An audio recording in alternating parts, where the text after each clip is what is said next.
Gimana hukumnya jika kita bermakmum pada orang yang baju ketat? Cari yang tak ketat. Pada saat sujud tersingkap auratnya, bajunya baju kaos, pendek pula, celananya celana jeans. Jadi kalau dia mau pas sujud, pas rukuk, pas sujud Allahu Akbar, kaos itu tarik ke atas, jeans itu turun ke bawah. Pas sujud nampak LC, lubang ciri. Tapi LC itu bukan lubang ciri.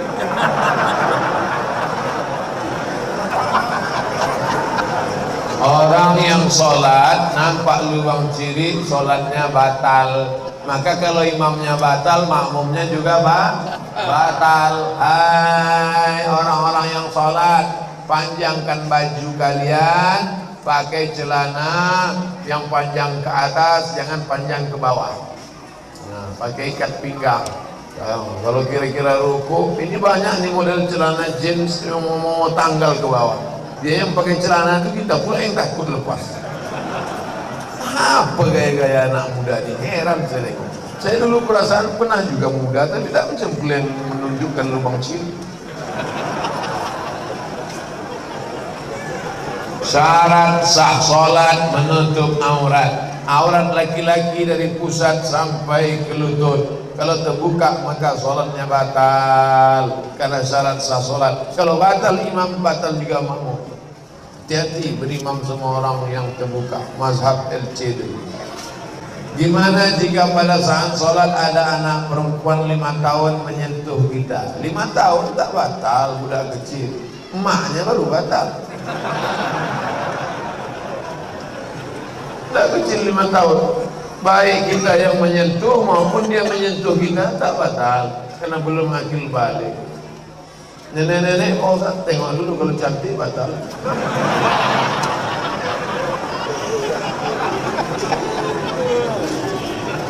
Saya seorang supervisor ini pengawas di salah satu perusahaan. Dengan jabatan saya sering memasukkan pekerja di perusahaan itu, saya masukkan.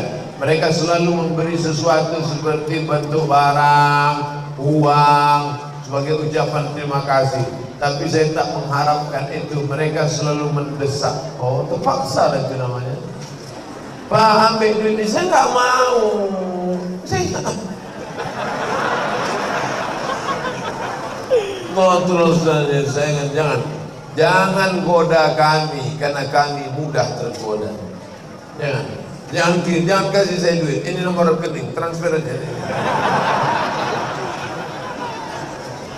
Menguji emas dengan api. Kalau mau menguji ini emas atau tak emas, nyalakan dengan api. Menguji orang dengan uang. Kalau mau menguji orang, uji dia dengan uang. Nah, kalau lulus dia ujian uang, lulus fit and proper test. Zaman Nabi SAW datang seorang pemuntik zakat. Apa kata dia? Ini zakat saya, ini hadiah saya. Ini zakat kambing saya, ini hadiah saya. Jadi utus Nabi untuk mengutip zakat. Itu utus zakat di Yaman. Pergi kau kutip zakat di Yaman. Balik dari Yaman, ini zakat kambing, ini hadiah untuk saya. Marah Nabi. Kalau kau duduk di rumah emakmu, kalau kau duduk di rumah ayahmu, kalau kau duduk di rumah bapakmu, apa mungkin orang datang ngasih kau kambing tiba-tiba? Tidak ada.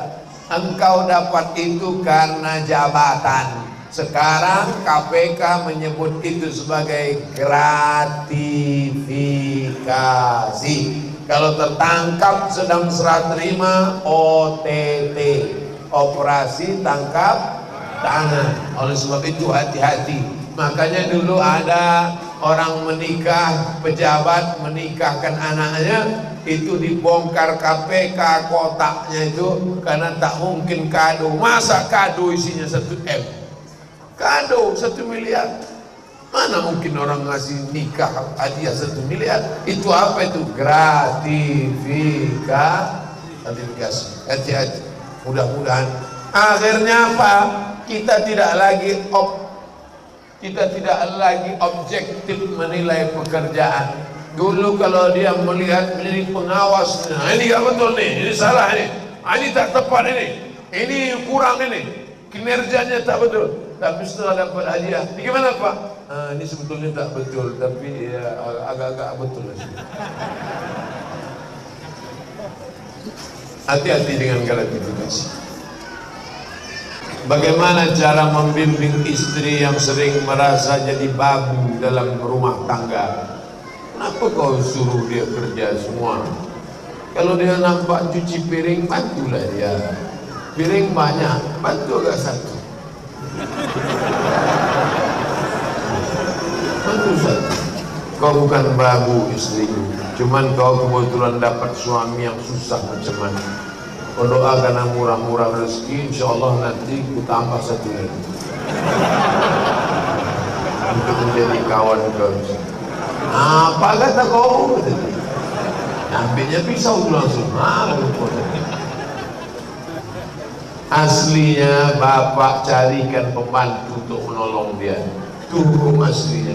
Tapi karena bapak susah, tak bisa menolong, paling tidak tolonglah dia dengan kata-kata, sabar ya mas, sabar. Kau tak lama ini, tak lama. Tak lama kau susah macam ini.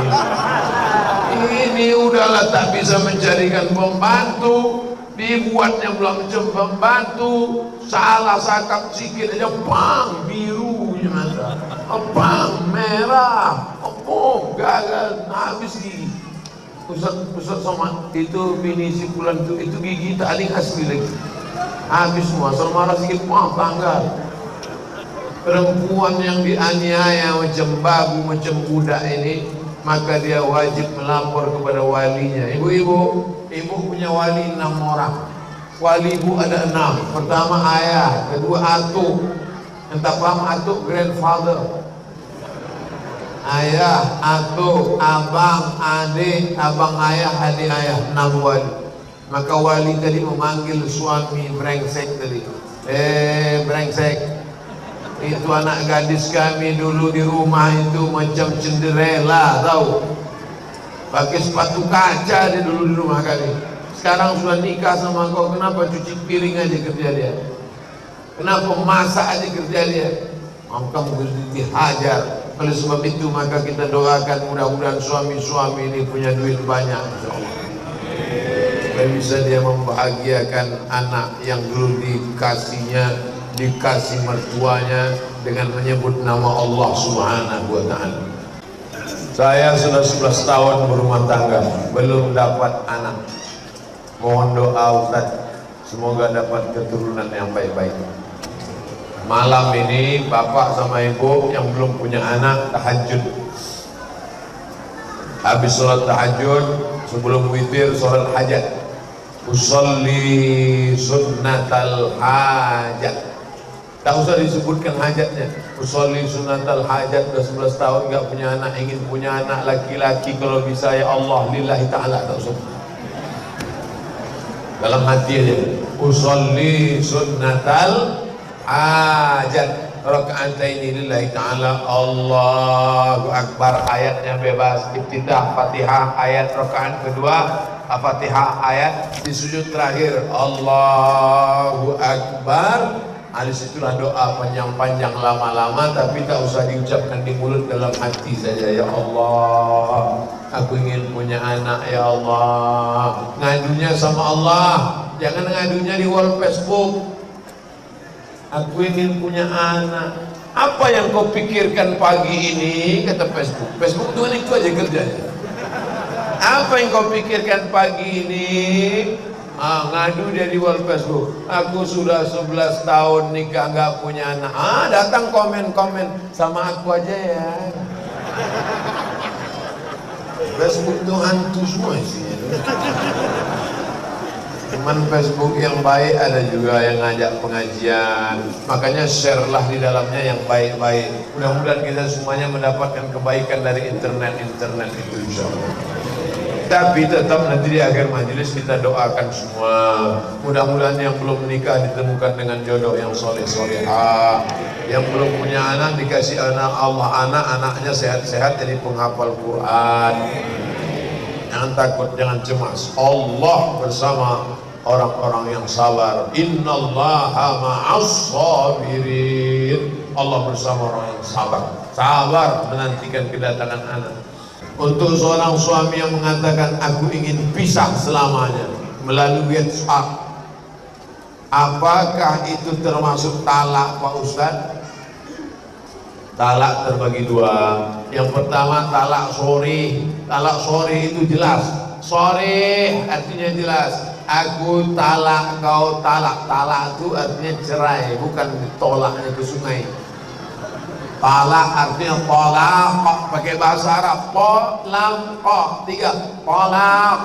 Tapi kan orang kita payah nyebut tolak, apa talak? Tolak artinya lepas. Engkau aku talak artinya kau lepaskan dari ikatan. Kalau dia ucapkan begitu, hai ibu-ibu, hai perempuan, pahami dengan baik. Kalau suamimu berkata aku talak engkau, jatuh talak satu, jatuh talak satu. Tolak itu begitu, tolak satu, tolak dua, tolak tiga. Dia bukan metik, langsung dah. Nah, dia manual aja, satu, dua, tiga. Dah. Tapi ada satu lagi namanya tolak kinayah. Tolak kinayah itu apa? Tolak kinayah itu pakai bahasa kiasan. Pulanglah kau ke rumah orang tuamu. Kalau ibu-ibu nanti disuruh suaminya, pulanglah kau ke rumah orang tua, jangan pulang. Tanya dia, apa maksudnya itu? Kalau dia bilang, enggak ada, aku tak ada maksud, aku cuma menyuruh kau balik aja, baliklah. Tapi kalau kata dia, maksudku aku sudah tak mau lagi, cuma aku segan aja nyebut tolak, sebetulnya ada niat tolak dalam hatinya, maka jatuh tolak satu. Kalau sudah jatuh tolak satu, berapa lama dia masih bisa rujuk? 3 bulan. Jadi kalau jatuhnya tolak satu tanggal 20 September nih, 20 Oktober, 20 November, 20 Desember, 10 hari sebelum tahun baru, rujuklah.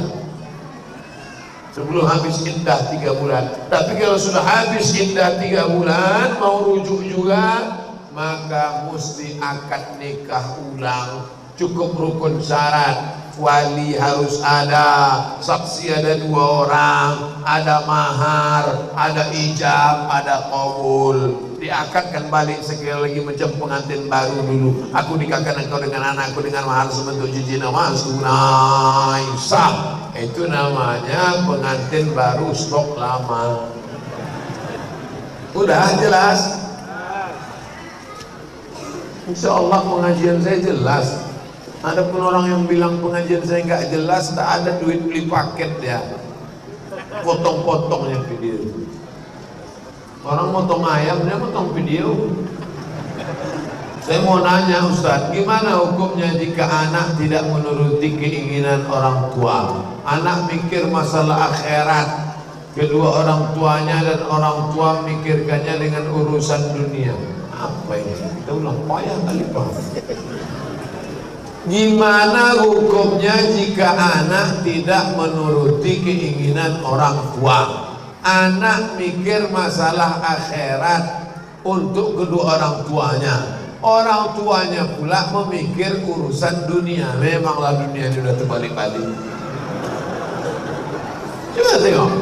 Anaknya memikirkan akhirat untuk orang tuanya. Orang tuanya pula memikirkan dunia. La ilaha illallah. Ini nasibnya sama dengan nasib Nabi Ibrahim alaihissalam.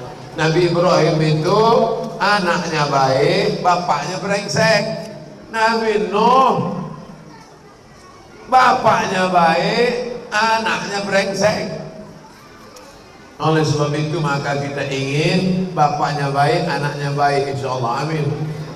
Oleh sebab itu maka wahai bapak-bapak, wahai ibu-ibu, anakmu yang sudah hijrah, yang sudah pengajian, selalu mikirkan akhirat, jangan nyogok. tapi dia pula menyuruh sogok, kau sudah selesai S1, sudah selesai S2, sudah selesai S3, pergi ikut PNS, ini ku kasih 100 juta untuk nyogok. Ayah, ini haram nih. Apa haram-haram? Nanti kalau kau tak makan gimana? Sengaja Allah jauhkan perut lambung ini di bawah. Lambung sengaja dibuat di bawah, otak di atas, supaya jangan dalam pikiran kita tuh makan. Jadi kalau ada orang tua, kau tak usah pikir kerja, tak usah, yang penting nanti kau makan. Congkok aja nggak apa-apa, nepotisme tak apa-apa, korupsi tak apa-apa. Ini otak bapak, ini otak udang. Di situ otaknya, di situ lambungnya. Coba tengok udang, coba buka kepala udang, kan dekat otak sama lambungnya kan. Oleh sebab itu maka manusia ini dijauhkan Allah dari lambung, supaya jangan hanya memikirkan perut dan perut saja. Bapak-bapak yang anaknya sudah hijrah, mestinya kalian support anak-anak, kalian support anak-anak, bukan malah menjerumuskan anak ke dalam perbuatan dosa dan maksiat. Mudah-mudahan bapaknya taubat, ibunya taubat, insyaallah. Amin. Saya berusaha hijrah, tapi belum istiqomah karena orang tua menyuruh ikut syuting. Jadi rupanya sekarang bukan kenakalan remaja, tapi kenakalan orang tua. Sudah 2 kertas sudah mengadu orang tuanya yang tak betul. Na'udzubillah, memang akhir zaman. Mesti diundang Ustaz Zulkifli M. Ali kemari, Ustaz akhir zaman. Sedangkan saya ini Ustaz awal zaman. Saya berusaha hijrah, tapi belum istiqomah karena orang tua saya nyuruh syuting. Karena saat itu saya harus buka aurat. Mestinya engkau yang menyuruh anak gadismu pakai hijab, Pak. Mestinya engkau yang nyuruh anak gadismu pakai baju panjang, jubah, supaya tak nampak lekuk tubuhnya, Bu. Ini syuting nih mau apa nih? Cari duit. Duit itu untuk apa? Untuk makan, pakaian. Hidup ini kan cuma 2, makan, pakai, sakit, mati, stres, depresi, masuk yang kubur. Hanya sejengkal pikiranmu dalam pikiran. Oleh sebab itu maka carilah rezeki yang halal, carilah rezeki yang berkah. Kulu, makanlah min thayyibat, yang baik-baik, halalan thayyibah, halal dan baik. Na'udzubillah. Sudah 2 kertas ini trauma saya. Jangan-jangan kertas ketiga ini gitu juga orang tuanya. Ustaz Abdul Somad, pakai dal, Abdul Somad, bukan Somad. Kalau Somad nama Allah, tempat meminta. Tapi kalau pakai T, Somad artinya diam. Takkan Somad diam. Tolong Ustaz jelaskan kepada kami. 1, menceritakan kejelekan orang lain. Ayuhibbu ahadukum ayyakula lahma akhihi maitan. Maukah kamu memakan bangkai saudaramu? Ada orang di Batam mau makan bangkai saudaranya? Mana ada? Bagaimana mungkin ada orang makan bangkai saudaranya? Makan bangkai tikus saja tak mau, makan bangkai orang kok mau? Menceritakan aib orang lain. Boleh menceritakan aib orang lain, syaratnya 3. Pertama, di pengadilan ketika jadi saksi, hakim bertanya, saksi, ya, benarkah Anda melihat dia mencuri? Sebenarnya saya mau ngomong Pak Hakim, tapi saya takut mini aib makan saudara saya. Gimana aku mau nangkap dia, kata polisi, kalau kau tak bersaksi? Maka kalau jadi saksi di pengadilan, boleh. Yang kedua, kapan boleh menceritakan aib orang lain? Menanya hukum kepada Ustaz. Assalamualaikum Ustaz Somad. Waalaikumsalam. Ada yang mau saya tanyakan tentang si fulan. Apa masalahnya? Itulah Pak Ustaz, gak bisa saya ceritakan, takut aib. Gimana aku mau jawab? 3, menunjukkan kebatilan orang batil. Tiba-tiba ada caleg, nyalek dia, dibuatnya balehonya, orangnya sopan, baik, pakai jubah, nampaknya soleh, padahal penjahat. maka mesti disampaikan ke masyarakat, ini topeng aja, ini penjahat, ini tak betul. Tapi sekedar untuk liibtalil batil wa ihqaqil haq, menunjukkan yang hak dan membatilkan yang batil, supaya masyarakat jangan sampai salah, batil betul betul batil, yang batil sangka betul, betul sangka batil. Dua, apa hukum memecah belah orang lain? Dan memecah belah gelas tak boleh, apalagi memecah belah orang lain. La tanaza'u, jangan pecah belah. Fatafshalu, nanti kamu gagal. Wa tadhhaba rihukum, kehilangan semangat. Jangan kelahi.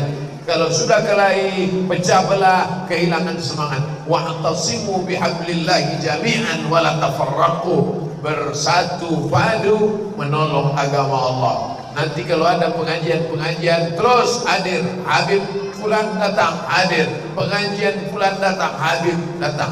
Untuk apa? Menjaga persatuan umat Islam di Batam, insyaallah. Amin. Pak Ustadz, saya sangat menyayangi orang tua. Saya pun sayang juga, bukan ente.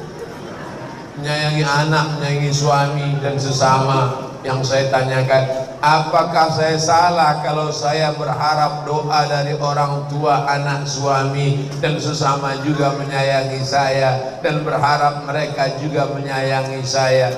Saya berharap mudah-mudahan semua jamaah mendoakan saya istiqomah dan husnul khatimah. Salahkah saya berharap doa jamaah? Oh, enggak, jamaah jawabnya tidak, kata dia. Maka ibu berharap doa bapak, bapak juga berharap doa ibu.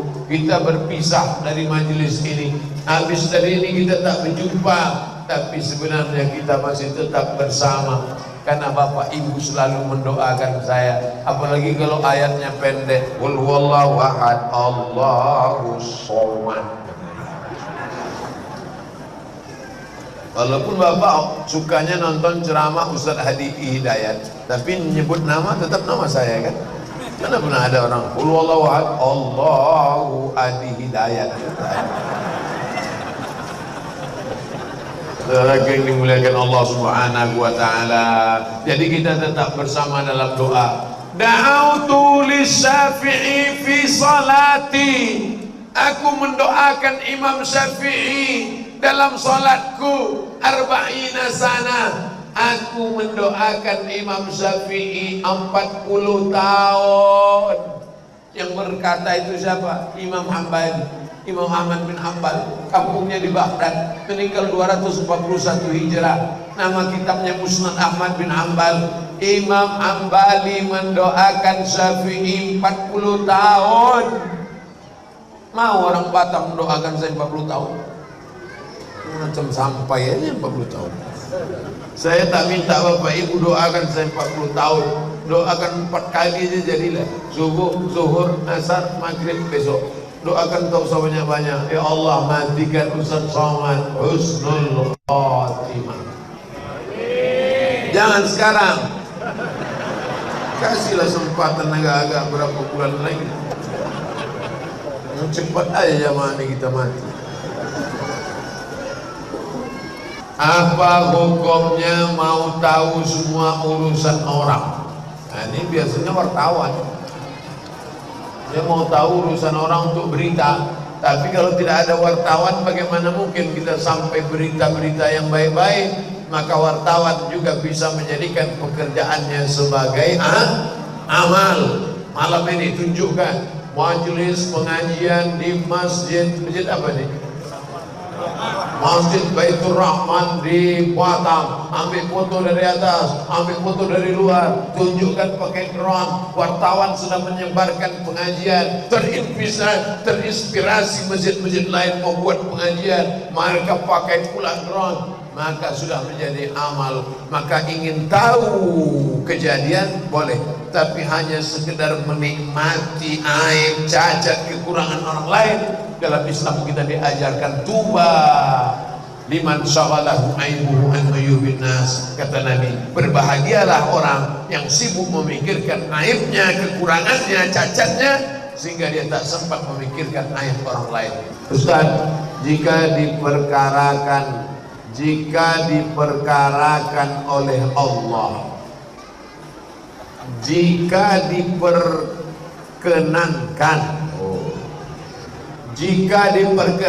oleh Allah, istri saya akan melahirkan anak, insya Allah jenis kelaminnya perempuan. Jika Ustaz berkenan, mohonlah Ustaz berikan nama. Ketahuan belum follow Instagram saya. Udah ku posting kemarin nama anak-anak perempuan. Ini payahnya, Ustaznya udah milenial, jamaahnya pula ketinggalan zaman. Nih saya posting sudah nama anak-anak perempuan. Tengok ya. Nah, makanya kalian cari-carilah Ustaz Abdul Somad Official. Nama anak-anak perempuan. Macet pula signal di sini. Berebut-rebutan signal rupanya kita. Ini nama anak-anak perempuan. Saya bacakan nama anak perempuan. Nama anak perempuan Nuaira. Kan panggilnya enak kan? Nuaira. Apa arti Nuaira? Secercah cahaya. 2. Nada. Masya Allah. Siapa nama anaknya? Nada. Apa arti nada? Embun. Sejuk kita tengok anak itu. Embun pula. 3. Inayah. Siapa namanya? Inayah. Inayah artinya karunia Allah. 4. Atiyah.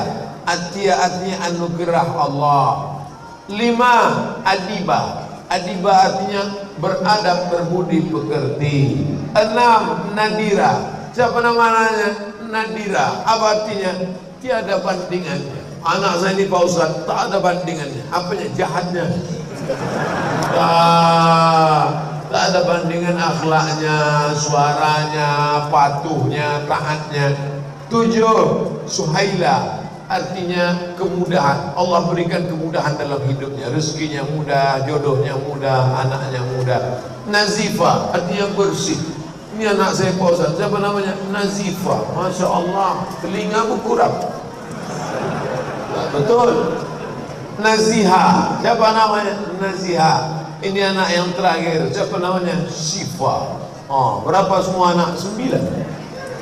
Wah, banyak. Kok banyak kali anaknya? Ini Pak Ustaz 9, emaknya 3. Yang 2 udah meninggal. Ibu mau marah.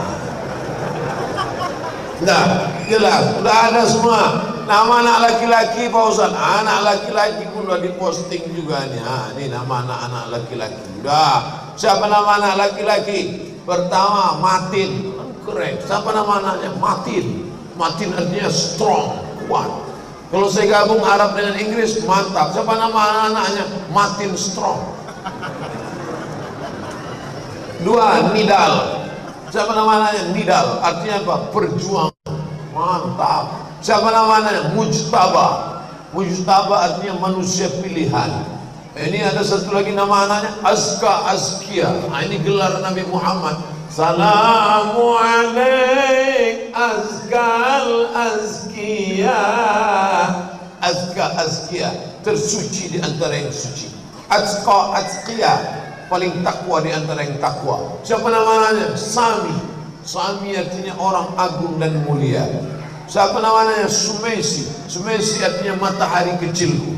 Sebelumnya hari ini gelap aja Pak Ustaz. Sejak lahir anakku ini terang semuanya, matahari kecilku. Kenapa gelap? Merasap.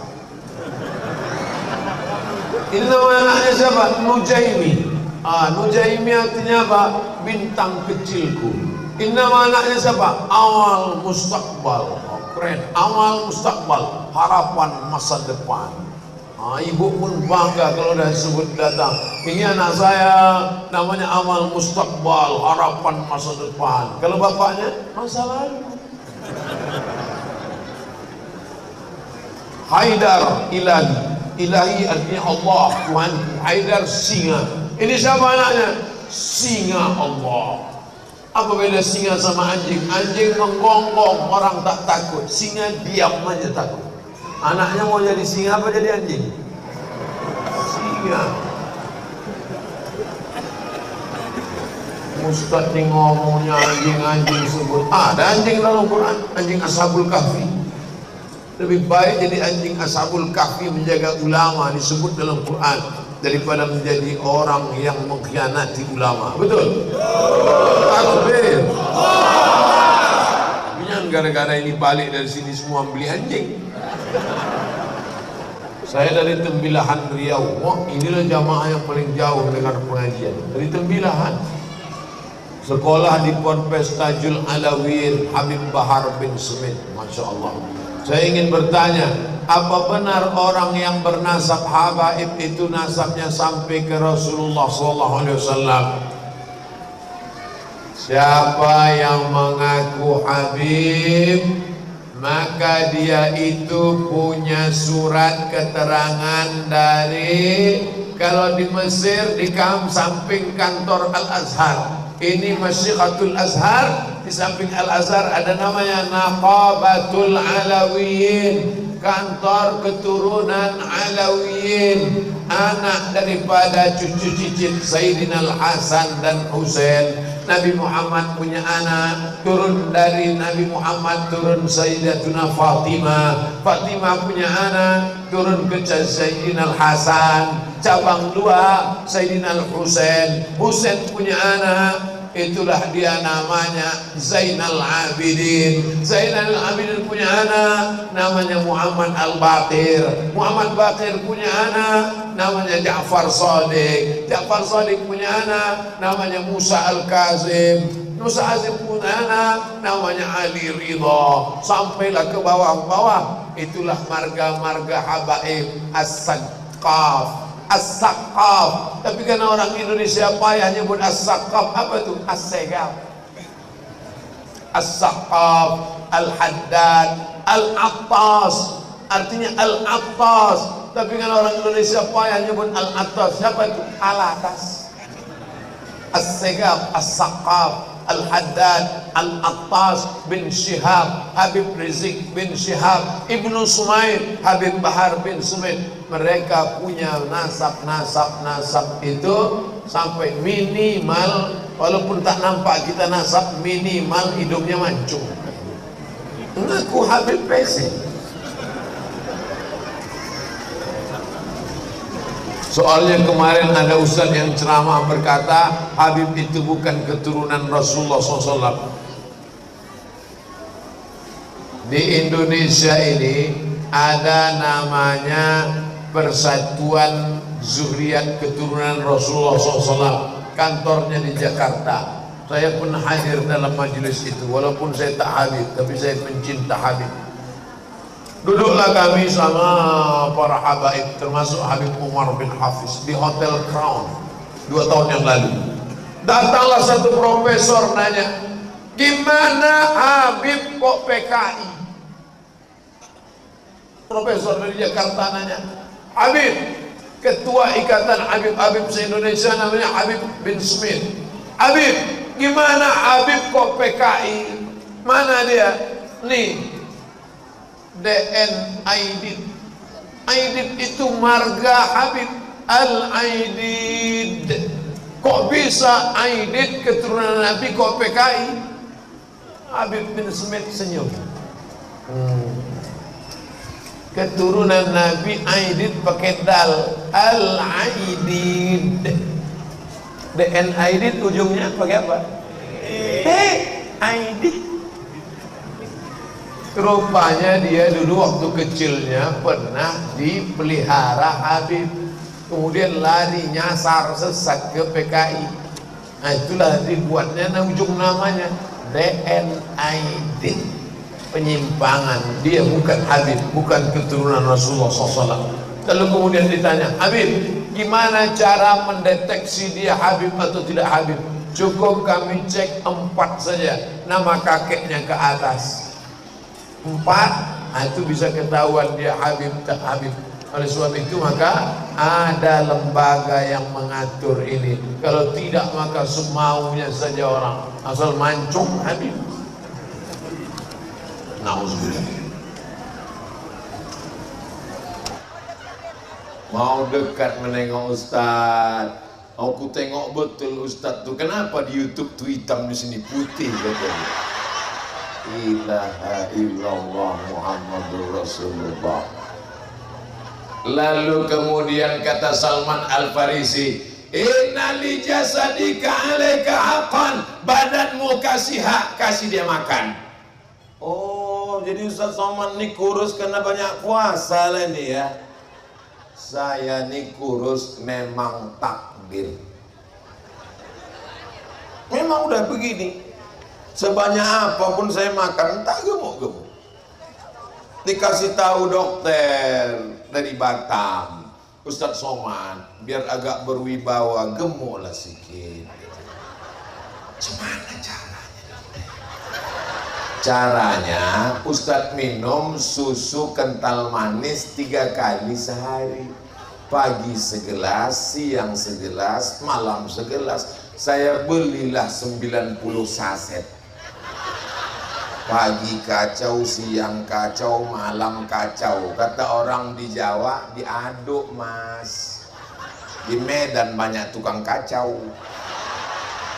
Kopi dikacau, teh. Makanya banyak Panglima, Kapolda kalau mau ke Medan, mak kacau nih katanya. Jumpa awak semua tukang-tukang kacau. Dikacau pagi, kacau siang, kacau malam. Habis sebulan bertimbang, tak bertambah. Assalamualaikum Pak Dokter, Waalaikumsalam.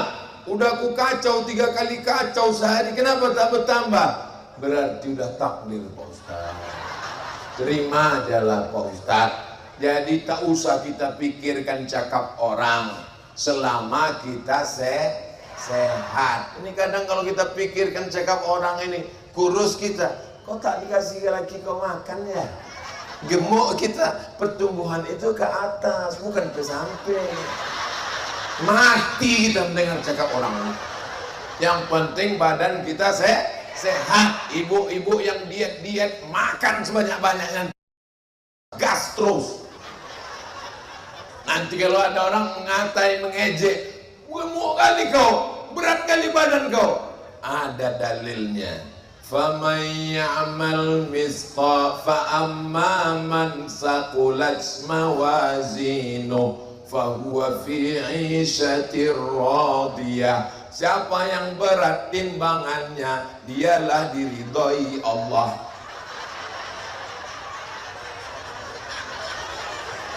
Apa dirisaukan?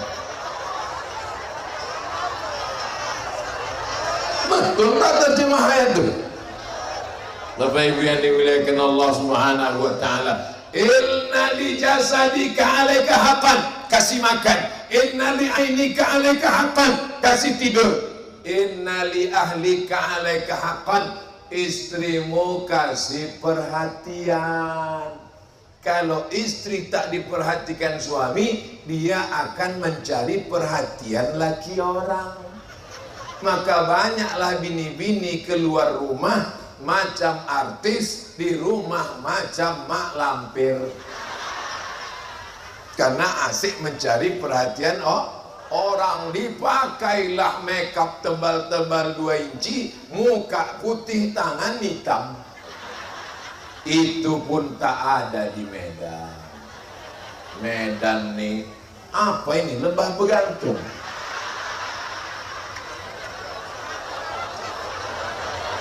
Ketika Salman Al-Farisi akan meninggal dunia, menetes air matanya, ditanya oleh sahabatnya, apa yang membuat kau menangis Salman? Kau sudah hidup dengan Nabi, kau sudah berjihad, kau sudah Islam, kenapa kau menangis?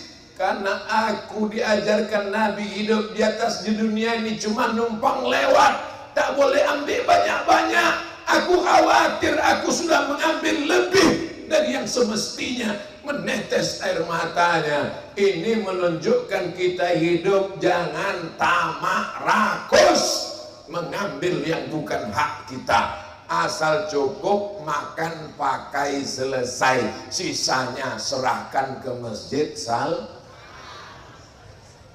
Ini di rumah pakaian sampai 3 lemari. Hari Sabtu shopping, hari Ahad shopping, pergi ke mall beli baju, celana panjang, celana pendek, baju panjang, baju pendek, semua dibeli. Lakinya kena darah tinggi karena hutang melilit, mati mendadak. Ini pun tak ada di Medan. Jadi yang kita bahas ini di luar Medan semua. Bapak Ibu yang dimuliakan Allah Subhanahu wa taala, sekaya-kayanya orang pakaiannya paling tebal 3 lapis, singlet di dalam, baju luar dengan sorban. Kalau ada sampai 4 lapis itu bukan kaya, itu demam. Sekaya-kayanya orang makin makan paling banyak 3 kali tambah.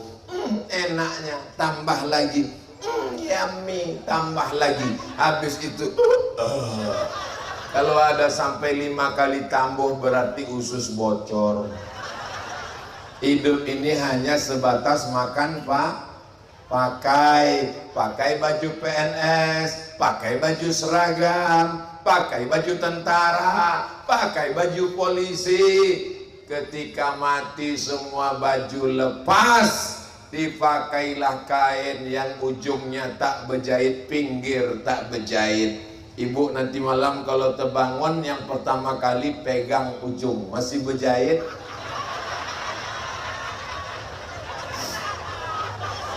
Sampai masanya nanti terbangun di tengah malam dipegang ujung tak berjahit. Rupanya kain itu dikoyak pakai gigi. Krak! Terbujur kaku. Janganlah mau disanjung-sanjung, engkau digelar manusia agung. Sadarlah diri, tahu diuntung, jasad terbujur, keranda diusung. Nanti malam kalau bangun tengok mata masih ada jam dinding, masih hidup. Tengok mata TV masih hidup. Rencana nonton TV, rupanya ditonton TV. Buka mata tangan masih megang remote. Buka mata tangan megang handphone. Sampai masanya nanti buka mata gelap gulita, tiba-tiba terdengar suara marah buka. Saat itu abang tak lagi ada bersama. Yang dulu katanya sehidup semati deh, rupanya aku hidup kau mati. Ini harta, ini pencarian kita bersama. Adinda buah hati, belayan jiwa, siang dan malam terbayang-bayang, makan tak kenyang, tidur tak lelap. Rupanya harta itu berubah menjadi harta gono gini. Apa maknanya? Kau begono, aku begini. Yang kekal abadi mana? Duit yang diserahkan ke Masjid Salman untuk pembangunan masjid. Allahu Akbar. Allahu Akbar, Allahu Akbar. Kenapa Ustaz bertakbir 3 kali? Menghilangkan sedih ibu-ibu yang teringat mati terbujur di liang lahat tadi. Jadi nanti kalau ibu tiba-tiba datang sedih di dapur sedang masak sedih, gimana nanti kalau aku mati ini? Allahu Akbar. Cemana nanti kalau aku mati ini, apa yang tinggal anak-anakku ini, cemana nanti lakiku ini, cemana nanti rumah ini, cemana nanti mobil ini, cemana nanti emasku ini, cemana nanti gelang anting sultan. Allahu Akbar. Besarkan Allah, maka dunia ini akan kecil di pelupuk mata. Besarkan Allah, maka dunia ini tak ada apa-apanya, hanya sebelah sayap nyamuk. Man arafat dunia hanat alai. Siapa yang kenal dunia, maka dunia ini kecil di pandangannya. Siapa itu? Itulah dia Salman Al-Farisi. Siapa yang ceramah tadi di Masjid Salman? Ustadz Somad. Apa judul ceramahnya? Salman. Berapa lama dia tausiah? 45 menit tambah tanya jawab 15 menit. Apa aja isinya? Aku pun tak ingat. Yang ku ingat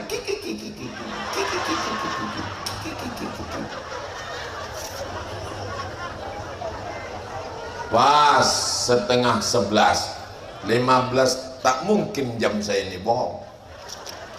Bukan murah jam ini. Jangan beli jam mahal-mahal.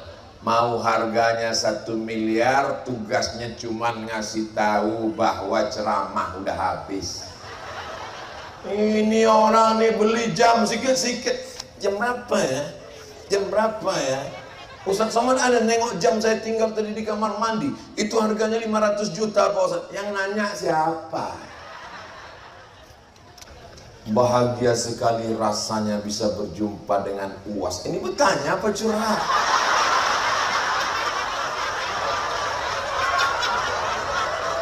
Saya mohon Ustaz doakan bisa memiliki anak yang soleh-solehah seperti Ustaz. Allah,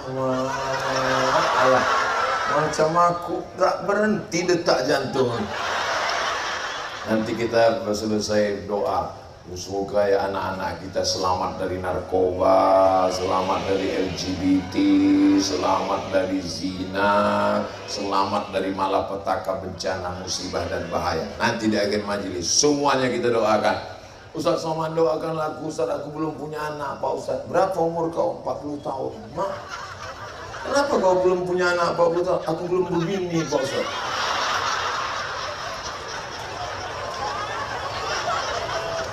Apa amalan istri terhadap suami supaya menjadi ahli surga? Iza ra'aitaha sarratka, kalau suamimu melihat kamu senang hatinya. Itu ciri pertama istri solihah. Alhamdulillah Ustaz, saya kalau menengok dia itu senang hati saya. Siapa dia? Bini kawan saya. Bermasalah. Yang kedua, idza amartaha atau atka, kalau disuruhnya patuh dan taat, tapi perintahnya itu sesuai ajaran Ustaz, ya, laki saya menyuruh saya wajib taat, wajib taat. Apa ibu disuruhnya? Disuruhnya rambut saya gerabang macam sarang laba-laba, dicat 3 warna merah kuning kelabu, kuku panjang macam Dracula. La ta'ata li makhluqin fi maksiatil khaliq, tidak wajib taat kepada makhluk kalau menyebabkan maksiat kepada Allah. Paham? Yang ketiga, idza ghibta anha hafiza amwalaka, kalau suamimu pergi dijaganya harga diri, harta dan anak-anak. Kalau 3 ini dilaksanakan, maka insya Allah perempuan masuk surga dari pintu mana yang dia mau. Kata Nabi Sallallahu Alaihi Wasallam. Saya yakin dan percaya ibu-ibu yang hadir ini semuanya adalah perempuan solihah, dan suaminya juga adalah suami yang soleh. Karena suaminya tak soleh, tak mungkin diizinkannya pengajian. Bang, aku mau pengajian. Jangan, di rumah aja. Siapa yang ngisi pengajian? Ustaz Somad. Jangan, itu Ustaz radikal. Di Singapura jadi diusir. Tapi karena mereka soleh, bang, aku mau pergi pengajian. Pergilah dek, nanti aku pulangnya sore. Tak apa-apa, nanti abang mandikan anak, cuci pel lantai, masak. Dah abang. Itu bukan suami soleh, bodoh.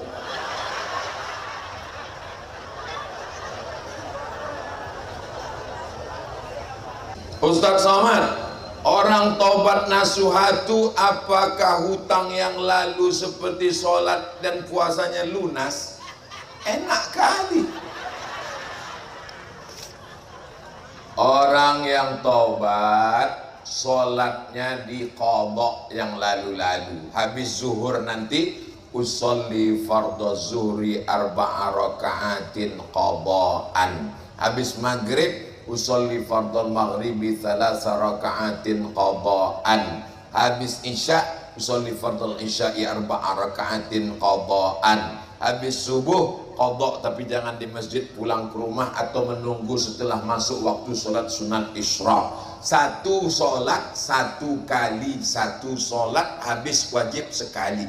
Jangan gara-gara ini yang PNS besok ambil cuti sebulan alasan qada. Jadi berapa lama laku kodok Pak Ustadz? Ya berapa lama tinggal. Kau tobat umur berapa? 50 Pak Ustadz. Akil balik 10, 40 tahun. Lama kali Pak Ustadz. Mudah-mudahan malaikat maut cepat datang. Pemutihan.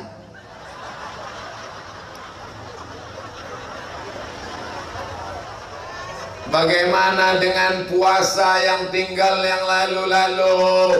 Waktu mengandung anak tak puasa 30 hari, takut janinnya lemah. Menyusukan anak tak puasa 30 hari, takut air susu kering. Tahun kedua menyusukan anak 2 tahun, tak puasa 30 hari. Satu anak berarti ibu tak puasa 90 hari. Catat kodok. Niat puasanya Asyura, tapi kodok niatnya bukan Asyura, tapi niat puasanya qadha. Orang melaksanakan qadha pada hari Senin pada 10 Muharram dapat pahala 3. Qadhanya lunas, Asyuranya dapat, pahala Seninnya dapat, dengan syarat niatnya qadha. Mak saya meninggal umur 70 tahun hari Senin sedang puasa. Tak ada alasan. Saya tanya dia, mak kan dah 70 tahun, sanggup puasa? Kalau tak sanggup, ku bayarkan fidyah. Aku sanggup puasa. Jadi kalau diqadha satu Senin, Kamis, sebulan 8 hari, 10 bulan 80 hari, tambah Zulqa'dah 8 hari, tambah 2 hari, maka satu anak itu lunas dengan kodok setahun. Anak ibu berapa? Do re mi fa sol la si do sol fa mi re do. Ini anak-anak nih perlu tahu, jangan disangkanya maknya selahir meregang nyawa, tak cukup sampai di situ anakku. Besar perjuangan ibu-ibu nih.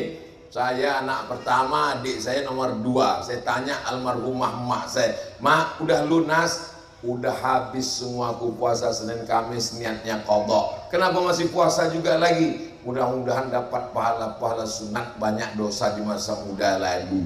Mudah-mudahan Allah mengampunkan dosa ibu-ibu kita, bapak-bapaknya juga. Apakah sholat yang tiada ba'diyah niatnya bagaimana? Sholat subuh ada ba'diyahnya. Sholat asar ada ba'diyahnya? Tak ada. Jadi kalau ada orang selesai sholat subuh tegak dia, Allahu Akbar. Sholat apa itu? Tanyalah dia, mana kita tahu.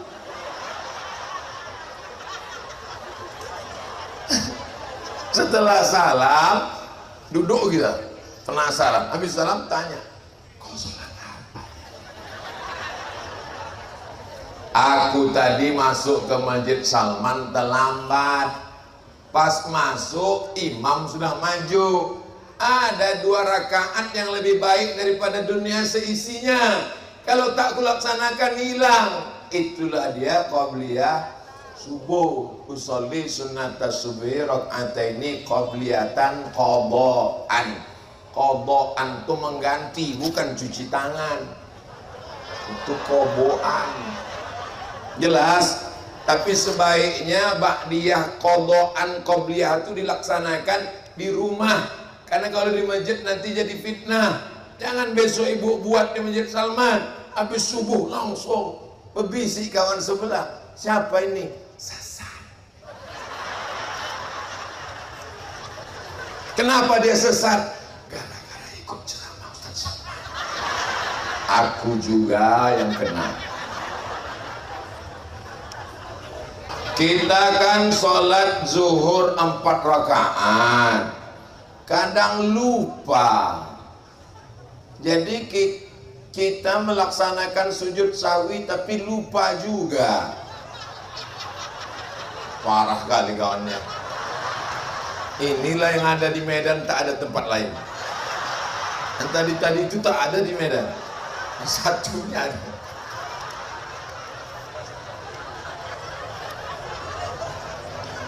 Jadi ditanyakan kepada ulama ahli fikih, bagaimana kalau kita lupa rakaat, sesudah itu lupa pula sujud sahwi? Apakah sujud sahwi setelah salamnya 2 kali? Dijawab ulama fikih pakai kaidah nahwu. Apa kata dia? Al-musaghar la yusaghar. Orang yang belajar nahwu paham. Artinya sujud sahwinya tetap sekali, 2 kali sujud. Kalau ingatnya sebelum salam, sebelum salam. Kalau ingatnya sesudah salam, sujud sahwi. Sujud yang pertama, subhana man la yanamu wa la yashu. Maha suci Allah yang tak tidur dan tak lupa. Duduk antara 2 sujud, sujud lagi. Allahu Akbar. Subhana man la yanamu wa la yashu. Maha suci Allah yang tak tidur dan tak lupa. Kalau tak ingat, tak tahu bacaannya, tetap macam baca biasa. Subhana rabbiyal. Aku kadang bacaan itu pun lupa juga Pak Ustaz. Diam aja. Rukun aja yang dibaca. Di antara rukunnya adalah Al-Fatihah. Iftitah kalau tak dibaca sah, baca Fatihah. Ayat kalau tak dibaca sah, tapi mesti ada tumakninah. Andai mu'allaf baru masuk Islam, ada tumakninah aja. Allahu Akbar. Sami Allahu liman hamidah. Allahu Akbar. Tasyahud mesti ada selawat. At-tahiyatul mubarakatus salawatut thayyibatu lillah. Assalamu alayka ayuhan nabi wa rahmatullahi wa barakatuh. Wassalamu alayna wa ala ibadillahis salihin. Ashhadu an la ilaha illallah wa ashhadu anna Muhammadar Rasulullah. Allahumma salli ala sayyidina Muhammad wa ala ali sayyidina Muhammad kama sallaita ala sayyidina Ibrahim wa ala ali sayyidina Ibrahim kama barakta ala sayyidina Muhammad wa ala ali sayyidina Muhammad kama barakta ala sayyidina Ibrahim wa ala ali sayyidina Ibrahim fil alamin innaka Hamidum Majid. Membacanya pelan jelas. Ini banyak orang sekarang sholat tak jelas macam dapat bakwan panas.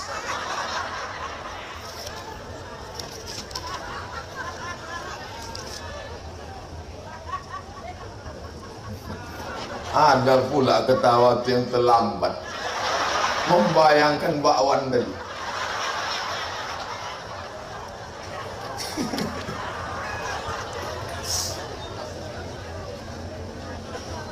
Bagaimana cara berdoa sholat tahajud dan disertai witir? Bangun malam mandi. Malam tadi saya sampai ke hotel jam 1. Setel jam 4 mesti bangun.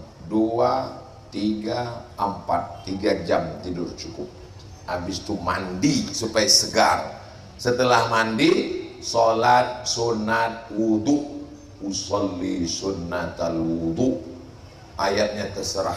Ayat apa Pak Ustaz? Kul hu juga lah, apa juga lagi. Macam banyak aja hafal ayat. Habis sholat sunat wudu, sholat sunat taubat. Apa pula tauco? Usolli sunnatat taubat rakaatain lillahi ta'ala. Sesudah itu barulah sholat sunat tahajud. Habis sholat tahajud barulah meminta. Kita tak mungkin datang ke rumah orang langsung minta basa-basi dulu. Barulah sholat sunat hajat. Segala hajat dimintakan. Paling bagus elok di sujud terakhir lama-lama. Ini banyak orang sekarang sujud lama di masjid. Di masjid tak perlu sujud lama, ditengok orang riak. Ini kalau jadi imam sujud sampai 15 kali, bangun makmum pitam. Di kamar waktu tahajud sujud lama-lama, minta sama Allah. Setelah itu baru ditutup dengan witir 3 rakaat 1 salam. Bagus. Tidak pakai tasyahud awal supaya tak sama dengan maghrib, atau 2-1, 2 rakaat, habis itu tegak 1 rakaat. Mazhab Syafi'i afdal 2-1. Setelah itu menunggu azan subuh, baca istighfar 100 kali, sholawat 100 kali, la ilaha illallah 100 kali. Payah menghitung pakai tangan, usahakan membawa tasbih 100. Astagfirullah, astagfirullahaladzim, astagfirullahaladzim. Sholawat pelan-pelan. Allahumma sholli ala sayyidina Muhammad wa ala ali sayyidina Muhammad. Allahumma sholli ala sayyidina Muhammad. Habis itu la ilaha illallah, la ilaha illallah, la ilaha illallah, la ilaha illallah. Ini selama ini tasbih ini dipasang di motor. Motornya masuk surga, yang punya masuk neraka. Bertasbih jangan depan orang, takut kita riak. Tapi kalau ada orang bertasbih depan kita, bukan berarti dia riak. Tapi mesti simpan kantong habis sholat sembahyang. Saya malu Pak Ustaz buat tasbih, lupa panjang, malu, riak, sum'ah. Bagus tasbih digital, masukkan kemari. Tapi pelan. Saya heran juga dengan orang tasbih digital ini cepat betul. Apa yang dibaca?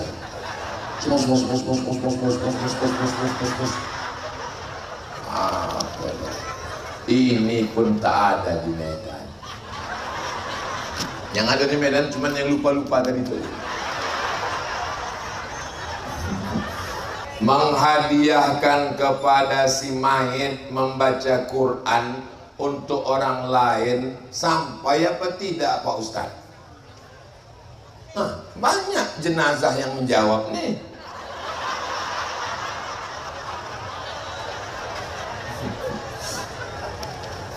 Nabi lewat di kuburan. Waktu dia lewat di kuburan, diambilnya pelepah korma. Fasyaqahu nisfain, dibelahnya 2. Fagharasahu, dicucukkannya, kata orang Medan. Kata-kata orang di Jawa, ditusukkannya. Berapa beli sate? 3 cucuk, 3 tusuk, terserah kau lah. Setelah ditusukkannya, sahabat bertanya, kenapa kau tusukkan pelepah korma itu ya Rasulullah? La'allallah an yukhaffifa adzabahuma malam yaibasa. Selama pelepah korma ini basah, maka kelepah korma ini bertasbih, tasbihnya sampai. Kata Imam Nawawi mengomentari hadis ini, ada dalam Sahih Muslim, nama kitabnya Al-Minhaj Syarah Sahih Muslim Ibnu Hajjaj. Kalau tasbih pelepah korma sampai, apalagi bacaan Quran orang beriman. Jelas. Nabi punya kawan namanya Umar. Umar bin Khattab punya anak namanya Abdullah bin Umar lah. Abdullah bin Umar ini berpesan, nanti kalau aku mati, bacakan di atas kuburku pangkal Al-Baqarah sampai wa ulaika humul muflihun. Bacakan ujung Al-Baqarah, lillahi ma fis samawati, sampai habis 3 ayat. Ini ada dalam kitab Ar-Ruh, ditulis oleh Imam Ibnu Qayyim Al-Jauziyah, murid Imam Ibnu Taimiyah. Sudah diteliti di Riyadh Universitas Imam Muhammad Ibnu Saud. Dr. Bassam dapat gelar doktor S3 gara-gara meneliti kitab ini. Riwayat ini sahih.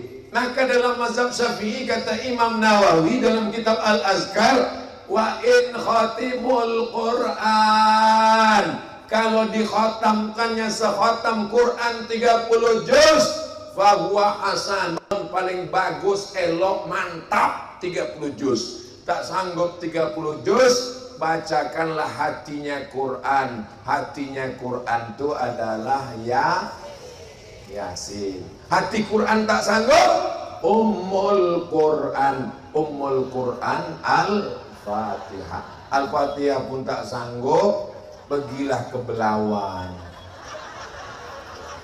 Kenapa ke Belawan? Laut kan dekat, terjun aja lah kau ke situ. Membacakan Quran sehatam tak mau. Membacakan, ibu-ibu ini masih ada grup Yasin. Alhamdulillah, habis baca Yasin tuh mintakan Allahumma awsil thawaba ma qara'nahu, sampaikanlah pahala bacaan Yasin kami ini ila arwahi abaina wa ummahatina wa ajdadina wa jaddatina wa limasyayikhina wa liman ahsana ilaina. Allahumma fir. Aku tak pandai berdoa bahasa Arab nih Pak Ustaz. Bahasa kita lah. Iki wis perang-perang dino bocornya orang terkawis mawar ngubulnya tak. Allah Maha tahu. Yang tak boleh pakai bahasa kita tuh dalam sholat,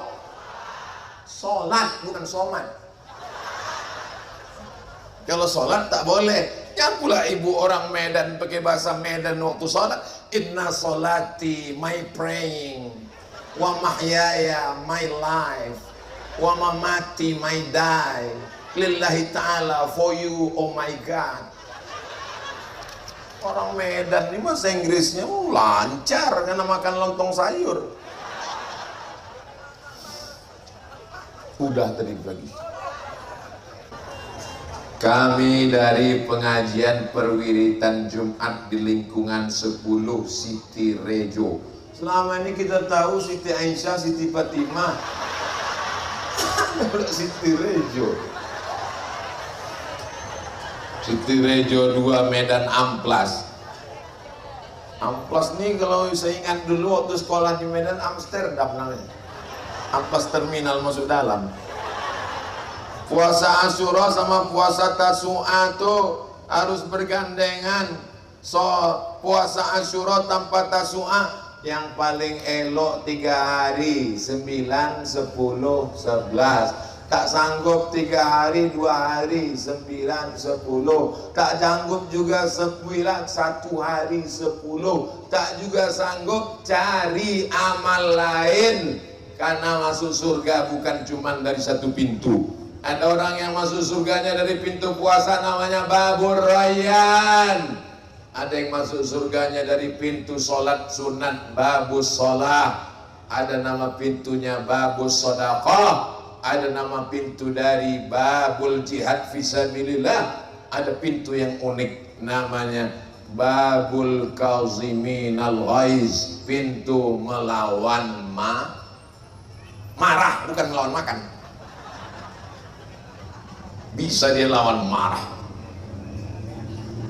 Pak Haji, tadi ku tengok bini Pak Haji digonceng orang.